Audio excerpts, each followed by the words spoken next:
At the Nocturnist, we are careful to ensure that all stories comply with healthcare privacy laws. Details may have been changed to ensure patient confidentiality. All views expressed are those of the person speaking and not their employer.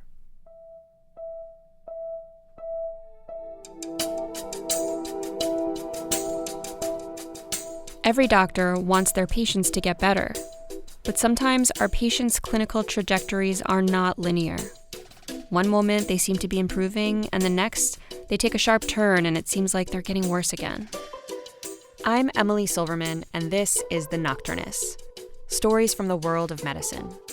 In this story, psychiatrist Matthew Hirschtritt describes what it feels like to treat a patient with severe depression who just isn't getting better. After the story, Matt and I talk about the unique challenges to the field of psychiatry and how we can provide palliative care to patients with severe mental illness. Have a listen to Matthew Hirschtritt.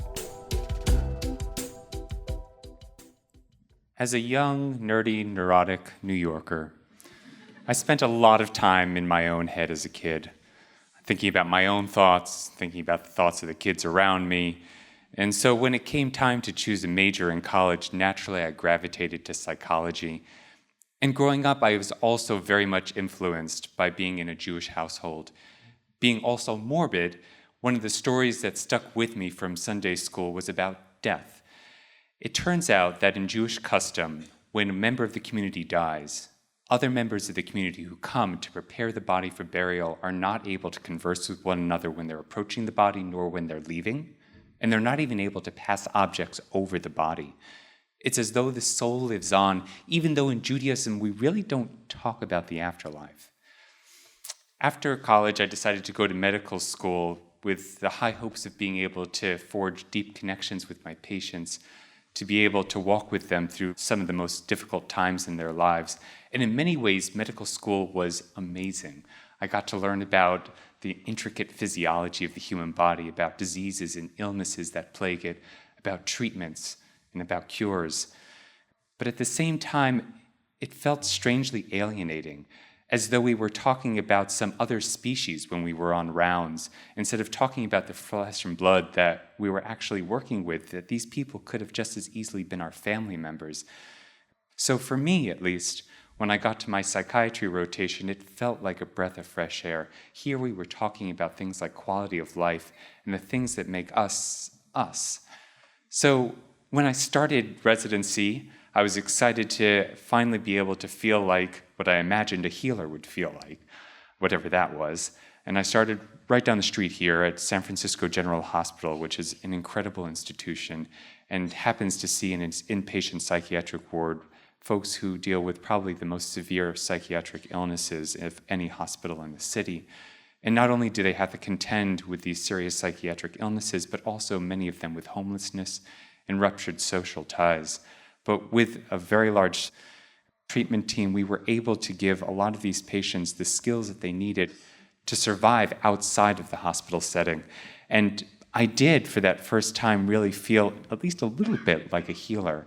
So I was excited to move on to outpatient psychiatry. Here was my opportunity to be able to work with patients who would not only survive but thrive in the outpatient setting. Here were people who just needed, a little bit of extra help, maybe just a little boost. And then I met Julia. Julia was one of the first patients that I met, and actually, as is typical nowadays, I met her on the electronic health record before I met her in person. She had had a series of successive suicide attempts, which ranged from attempted overdoses, attempted hangings, running into traffic, wrapping bags around her head. It's as though if there were a book of suicide attempts, she would have tried everything from each chapter 5 times. Although I knew that I was ensconced in a team with incredible attending physicians who would be able to supervise what I was doing, I was only a second-year resident. How was I supposed to be able to help someone who more resembled the patients whom I was just working with at San Francisco General Hospital? But I did meet her on that first day in the waiting room, and she was fairly easy to pick out from the other patients who were waiting there. And when I asked her cautiously to come with me down the dark, small hallway towards my dark and windowless, stuffy office, she dragged her feet as though she were 40 years older than she actually was. And when I closed the door, The room felt even more stultifying than it usually feels, not because of the windowlessness, but because of the silence with which she greeted me when I asked her what had brought her there and how I could help her. But she did offer one small thing after a lot of very awkward silence, which was, "I just want to die." You know that feeling when all the blood rushes from your head and you're panicked and you don't know what to say and your reptilian brain takes over because your frontal cortex has suddenly gone offline? That happened to me at that moment. And what came to me, again, coming back to the New Yorker thing, was a New Yorker cartoon of a psychiatrist. And I thought, what would that person say? So the first thing that came out of my mouth was, "How does that make you feel?"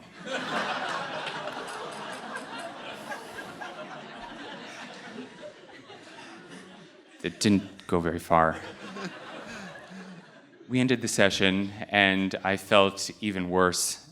If I felt hopeless before, now I felt like a total failure. There was no way that I was absolutely going to help Julia whatsoever. But strangely enough, she did come back, and week after week, I did learn more about Julia.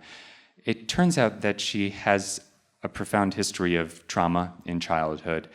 And while I was hearing about this part of her story, I was also seeing this gem of a person that lie beneath that suit of armor that she was wearing. And it turns out that she's a talented violinist, also a pianist, and loves musicals. I swear we spent around 25 minutes of one of our 30-minute medication management appointments with me just learning the lyrics to all that jazz. There's no billing code for that. I looked. But things were really getting better. She was actually making eye contact with me. We were laughing. I couldn't take any credit for what was going on there, but I did feel like I felt blessed to just be part and witness to what seemed to be just a little bit of improvement. And things did continue to get better. And then the suicide attempts occurred again and again and again. And I am at a loss for exactly why that's been the case. And we tried everything, antidepressants, anticonvulsants. We tried mood stabilizers, and electroconvulsive therapy, inpatient, outpatient, residential treatment. And it just seems like nothing is working, nothing's getting better. And I come to two things, which is she has tried so many times to hurt herself. If she really wanted to be dead, I guess an obvious question is, wouldn't she be gone already? But the other question that comes to mind is, why don't we really talk about something like end-stage depression? Like the same way that we talk about end-stage cancer. Is there such a thing? It's not a question I ever thought I'd be asking myself. I'm not quite there yet. And it forces me, now 2 months away from the end of my psychiatric residency, to think about all of the patients whom I've been privileged to work with and the stories that they've brought me, and the pains and the traumas and the joys that they've entrusted me with. And it comes back to something that I also learned in Judaism. There's this book of sayings, the Pirkei Avot, or Ethics of the Fathers. And one of the sayings is, it is not your responsibility to solve the problems of the world, but you're not free to ignore it either. Which I take to mean in this context that my patients don't expect me to solve all of their problems, nor could I possibly do that, but that doesn't mean that I can just throw in the towel. It is my responsibility, however, to accompany them on their journey, even just for a short time, toward recovery. Thank you.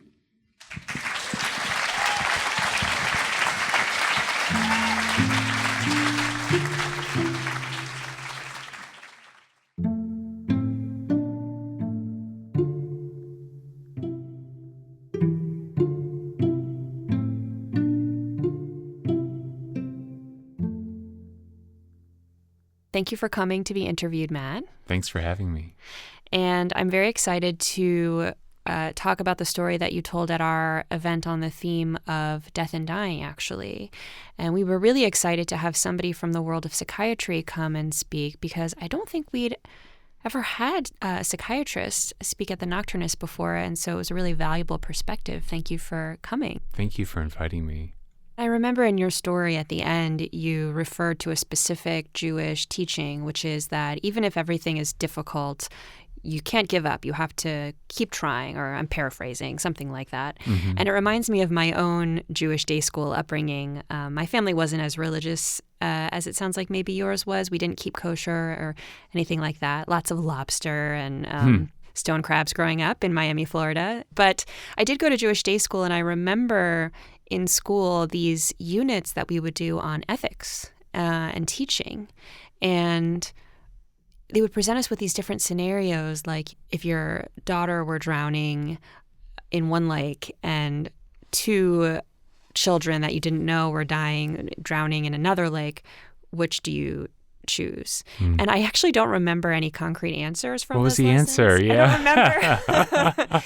But I do at least remember that ethics were specifically woven into the Jewish education curriculum, which I think is really interesting. I'm not sure if secular educations do that. And so I'm curious, did you notice that in your Jewish upbringing, especially as we come later to talk about your story, since I think there are some ethical issues bound up in that?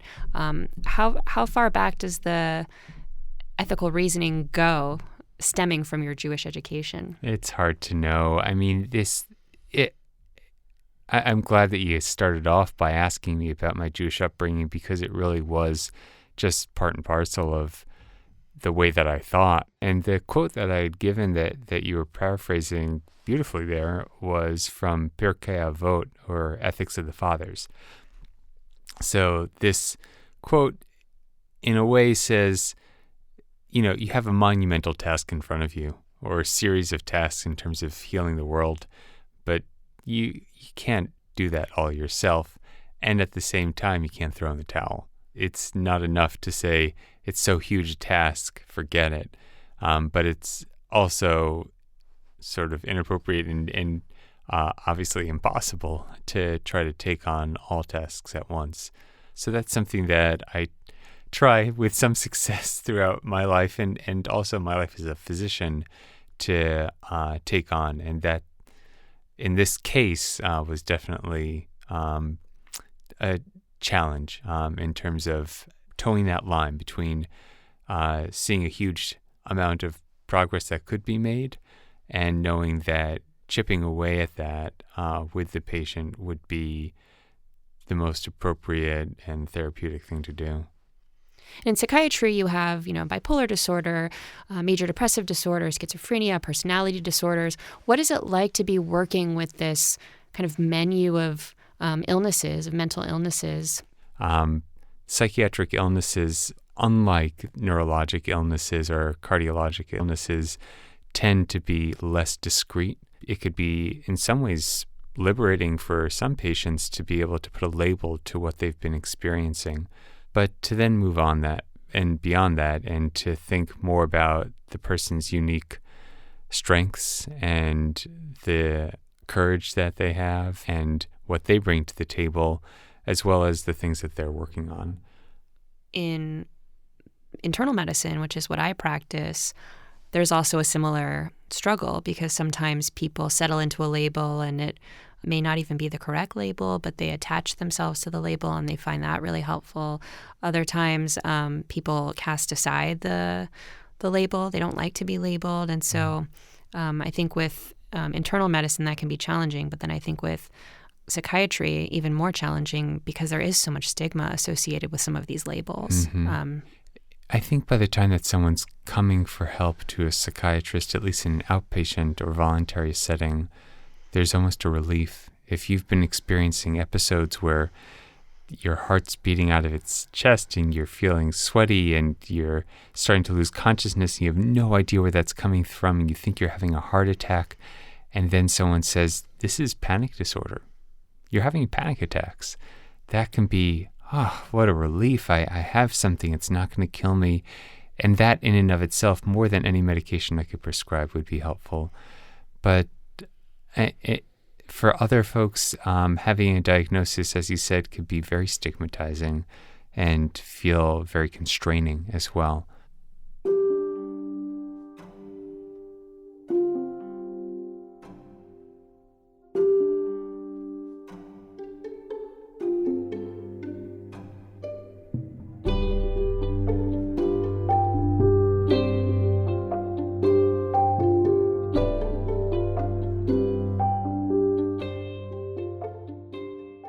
Later in your story, you talk about sitting down with Julia, and she says something to you that catches you a bit off guard, which is right at the beginning of the encounter, she says something about wanting to die. And you said you had this moment where you kind of panicked, and the only thing you could think of to say was, how does that make you feel?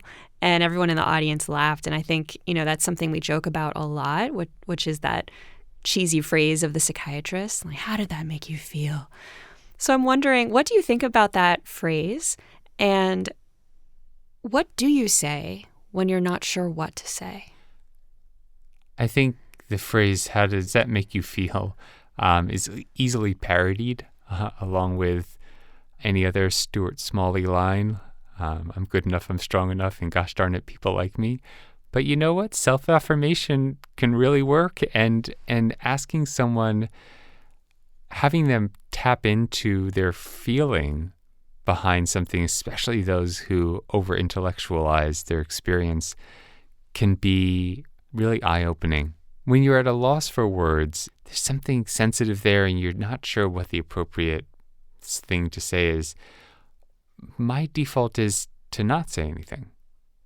And silence can be really powerful in creating a useful, uncomfortable space to help someone struggle with what they're thinking and what they're feeling. So I think the answer when you don't know what to say is don't say anything. Silence helps press the reset button. You describe having this interaction with Julia where I think you say, we spent almost the entire visit singing along to all that jazz. And I'm curious about those joyful moments, because when I heard that, I just smiled. And especially when you said there's no billing code for that, which I think is so hilarious, because there probably is something about that is therapeutic. And I'm just curious to know if you find yourselves having interactions like that often, particularly in the setting of psychiatry, where it's so important to form a bond of trust and rapport. Are there other times that you've ended up in a silly situation like that? Do you feel like it's helpful just for the purpose of building rapport, or is there some real inherent therapeutic action that's going on in those moments?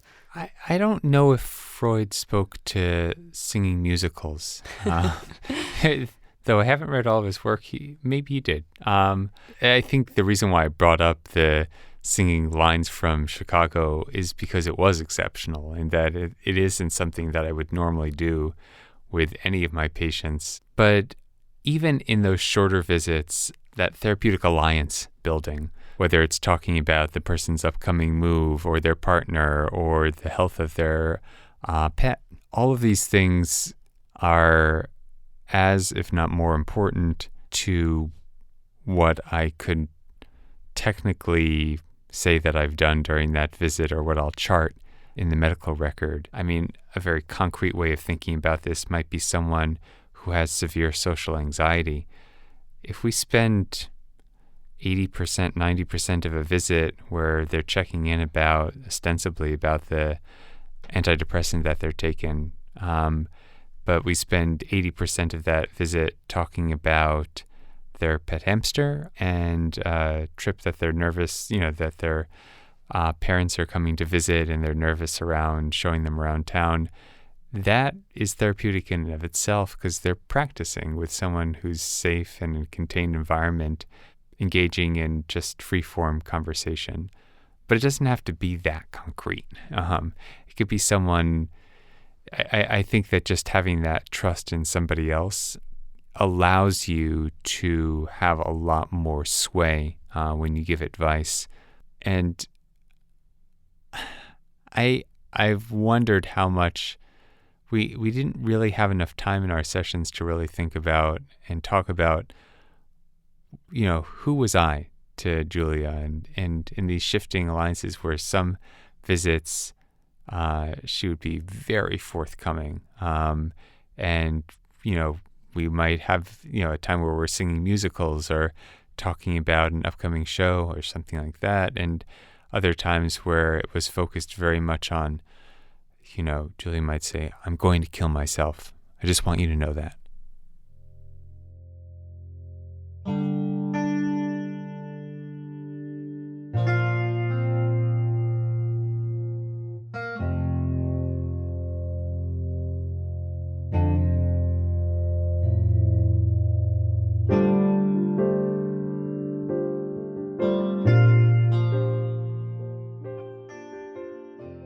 I would like to mention just at the end of the interview this concept about patients who have a burden of disease, a burden of mental illness that is so high and so refractory to treatment that what do you do with those patients then? And you drew an analogy to, I think it was maybe cancer, where a person is diagnosed with cancer, they use a treatment, maybe the cancer goes away for a little while and then maybe it comes back. So you use another treatment and then another and then another and then another. And then you end up on your 6th or 7th or 8th line treatment for the cancer.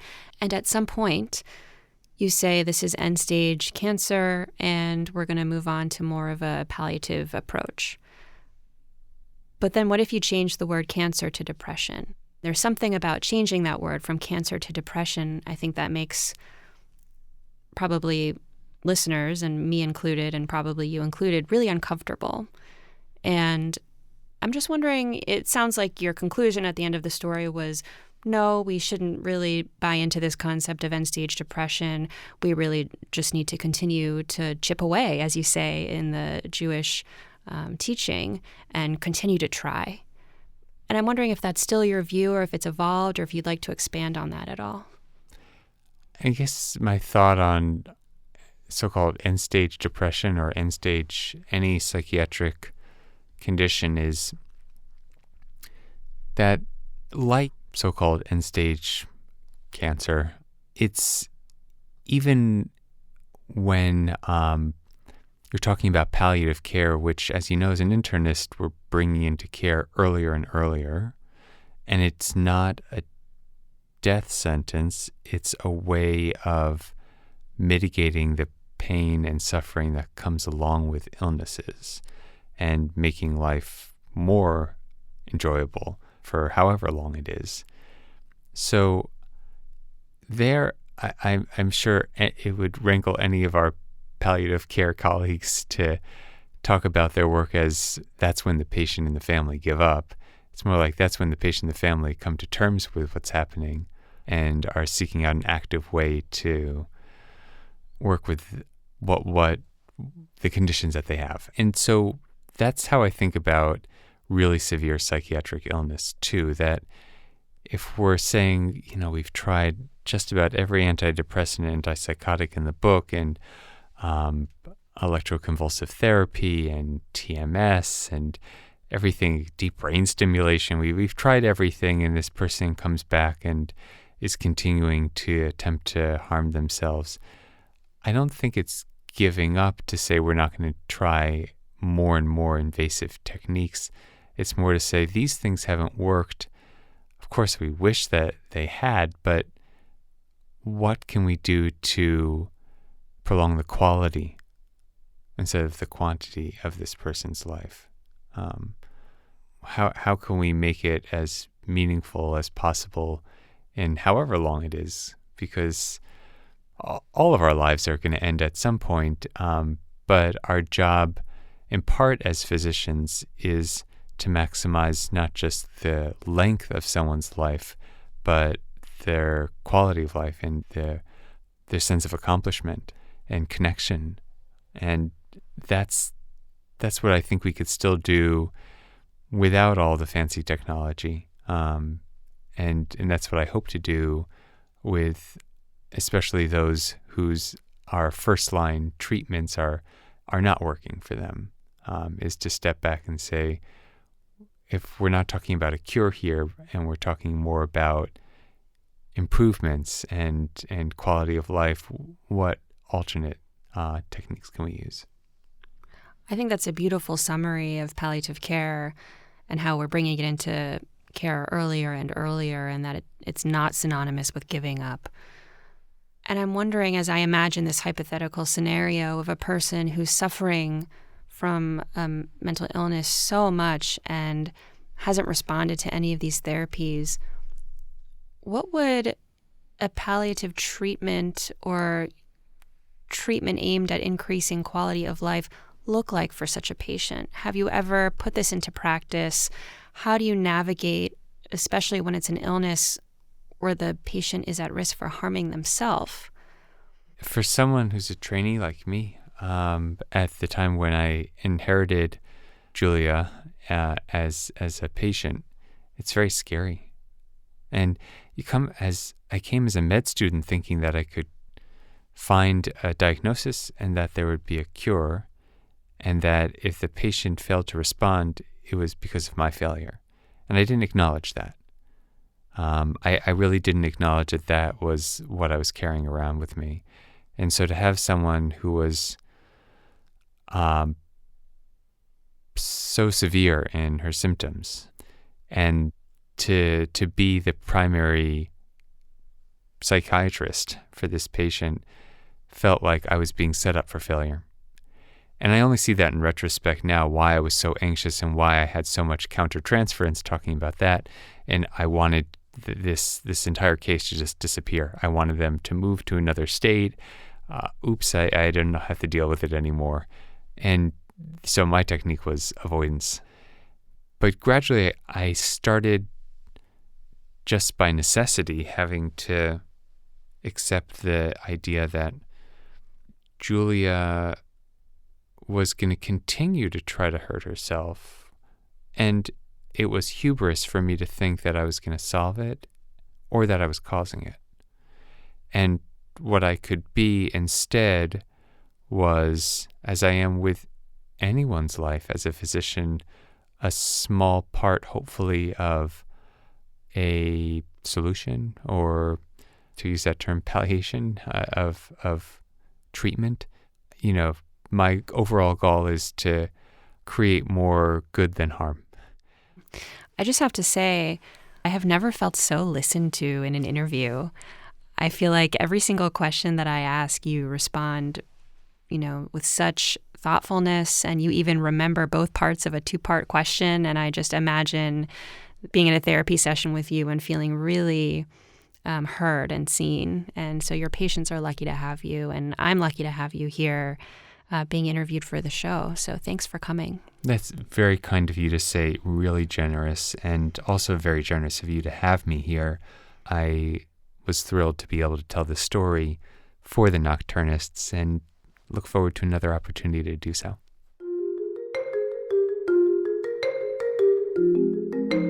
That was Matt Hirschtritt. Such a challenging situation, and one that inspires me to keep chipping away at tough problems. If you like the show, I encourage you to share the story with your friends, your colleagues, your doctor, or anyone else who you think might like to listen to these stories. It really makes a difference for us. Also, we would be so grateful if you made a donation to support our work. Check out our website for more information. I'm Emily Silverman, host and creator of The Nocturnists.